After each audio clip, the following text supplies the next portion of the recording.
Assalamualaikum warahmatullahi wabarakatuh. Saya Cantika Rosalinda, NIM 28920050029, Prodi Manajemen, mata kuliah Akuntansi Manajemen. Dosen pengampu Bapak Raymond Hasangapan Mikael. Di sini saya akan menjelaskan tentang konsep-konsep dasar akuntansi manajemen. Sistem Informasi Akuntansi Manajemen. 3 tujuan umum Sistem Informasi Akuntansi Manajemen. Yang pertama, menyediakan informasi untuk penghitungan biaya jasa, produk, atau objek lainnya yang ditentukan oleh manajemen. Yang kedua, menyediakan informasi untuk perencanaan, pengendalian, pengevaluasian, dan perbaikan berkelanjutan. Yang ketiga, menyediakan informasi untuk pengambilan keputusan.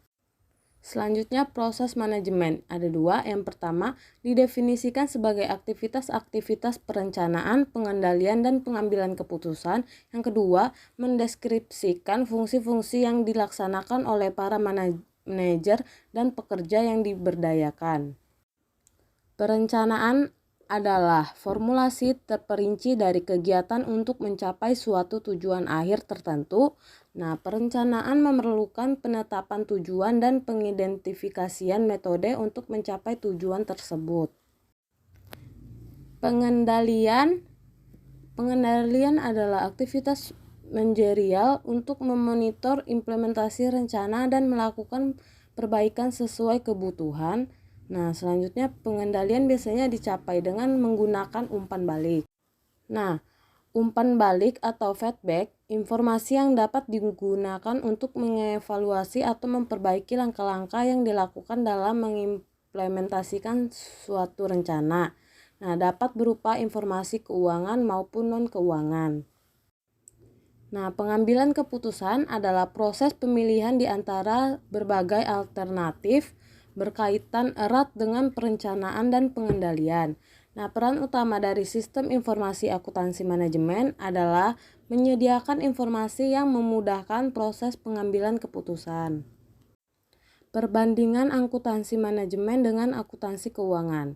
Akuntansi manajemen yang pertama, fokus internal. Yang kedua, tidak ada aturan yang mengikat. Yang ketiga, informasi keuangan dan non-keuangan dapat bersifat subjektif. Yang keempat, penekanan pada masa yang akan datang. Yang kelima, evaluasi dan keputusan internal didasarkan atas informasi yang sangat terperinci. Yang keenam, sangat luas dan multidisiplin. Nah, akuntansi keuangan ini yang pertama, fokus internal. Yang kedua, harus mengikuti aturan tertentu dari pihak eksternal. Yang ketiga, informasi keuangan yang bersifat objektif. Yang keempat, berorientasi historis. Yang kelima, informasi mengenai perusahaan secara keseluruhan. Yang keenam, lebih independen. Sejarah singkat akuntansi manajemen. Yang pertama, sebagai besar prosedur perhitungan biaya produk dan akuntansi manajemen yang digunakan saat ini dikembangkan antara tahun 1880 dan 1925. Yang kedua, penekanan awal adalah pada perhitungan biaya produk dengan menelusuri tingkat laba perusahaan ke tiap produk. Yang ketiga, pada tahun 1925, penekanan berubah menjadi perhitungan biaya persediaan yang berawal dari penekanan pada pelaporan untuk pihak eksternal. Yang ketiga, pada tahun 1950 dan 1960-an dilakukan usaha perbaikan untuk meningkatkan kegunaan manajerial dari sistem biaya konvensional. Yang kelima, pada tahun 1980 dan 1990-an banyak ditemukan praktik akuntansi manajemen tradisional yang sudah tidak mampu lagi melayani kebutuhan manajerial. Yang terakhir, pada tahun belakangan dilakukan berbagai usaha untuk mengembangkan sistem akuntansi manajemen baru yang dapat memenuhi kebutuhan lingkungan ekonomi saat ini. Nah, tema baru dalam akuntansi manajemen ada 4. Yang pertama, dikembangkan sistem akuntansi manajemen berdasarkan aktivitas. Yang kedua, fokus diperluas dengan orientasi pada pelanggan dengan penetapan posisi strategis dan mengelola rantai nilai atau value chain perusahaan. Yang ketiga, penekanan pada waktu, kualitas dan efisien untuk mengamankan dan mempertahankan keunggulan bersaing. Yang keempat, munculnya bisnis secara elektronik atau bisnis yang mensyaratkan sistem akuntansi manajemen untuk menyediakan informasi untuk menghadapi lingkungan baru ini. Nah, peran akuntan manajemen yang pertama, akuntan manajemen bertanggung jawab mengidentifikasi, mengumpulkan, mengukur, menganalisis, menyiapkan, menginterpretasikan, dan mengkomunikasi informasi yang digunakan oleh manajemen untuk mencapai tujuan dasar organisasi. Yang kedua, akuntan manajemen harus mendukung manajemen dalam semua tahap pengambilan keputusan bisnis. Akuntansi manajemen dan perilaku etis ada dua. Yang pertama, semua praktik akuntansi manajemen dikembangkan untuk membantu manajer memaksimumkan laba, di mana secara tradisional kinerja ekonomi perusahaan menjadi pertimbangan utama. Namun demikian, tujuan memaksimumkan laba harus dibatasi dengan persyaratan bahwa laba dicapai melalui cara-cara yang legal dan etis. Yang kedua, dalam prakteknya, beberapa perusahaan telah mengembangkan kode etik yang disebut sebagai Code of Conduct. Kode etik tersebut berbeda dengan satu perusahaan dengan perusahaan lainnya. Biaya dan objek biaya. Biaya adalah kas atau nilai setara kas yang dikorbankan untuk mendapatkan barang atau jasa yang diharapkan memberi manfaat untuk saat ini atau di masa depan bagi organisasi.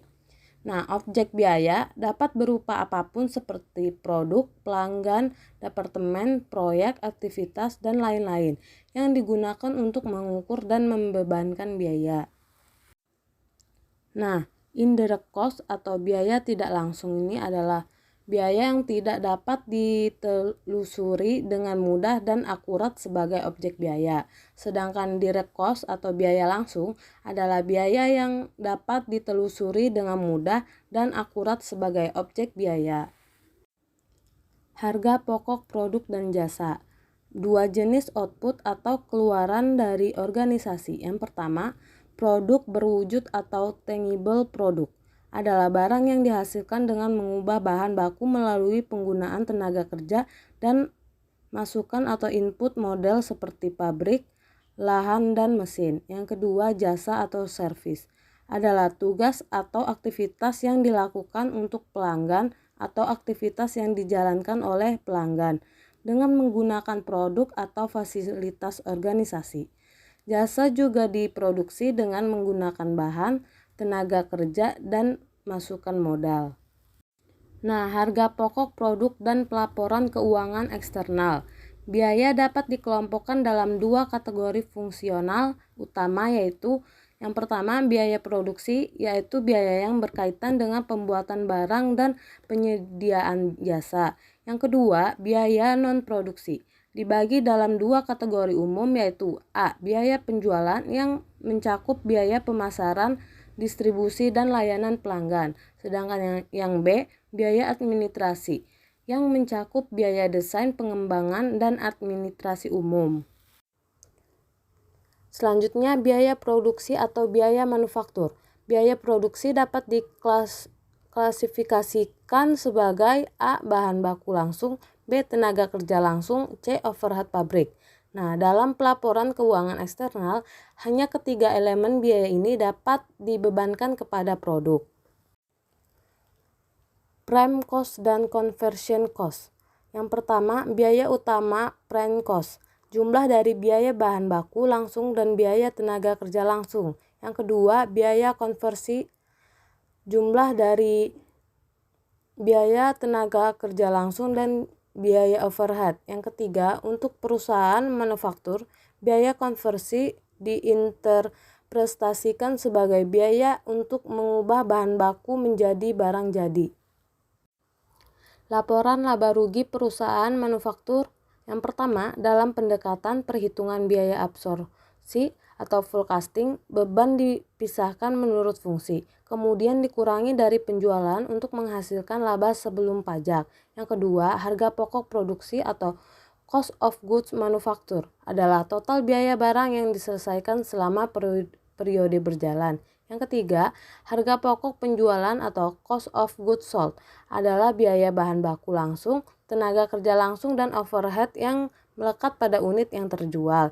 Yang terakhir, barang dalam proses atau work in process terdiri atas semua unit yang telah diselesaikan sebagai dalam produksi pada titik waktu tertentu. Nah, yang terakhir, jenis-jenis sistem akuntansi manajemen. Sistem akuntansi manajemen dapat diklarifikasikan atas yang pertama, sistem akuntansi manajemen berdasarkan fungsi, Functional Based Management atau FBM. Nah, yaitu dikenal dari tahun 1900-an dan masih digunakan secara luas dalam sektor manufaktur dan jasa. Yang kedua, sistem akuntansi manajemen berdasarkan aktivitas Activity Based Management atau ABM, yaitu merupakan sistem yang lebih baru. Sekian yang dapat saya sampaikan tentang konsep-konsep dasar akuntansi manajemen. Kurang lebihnya mohon maaf. Wassalamualaikum warahmatullahi wabarakatuh.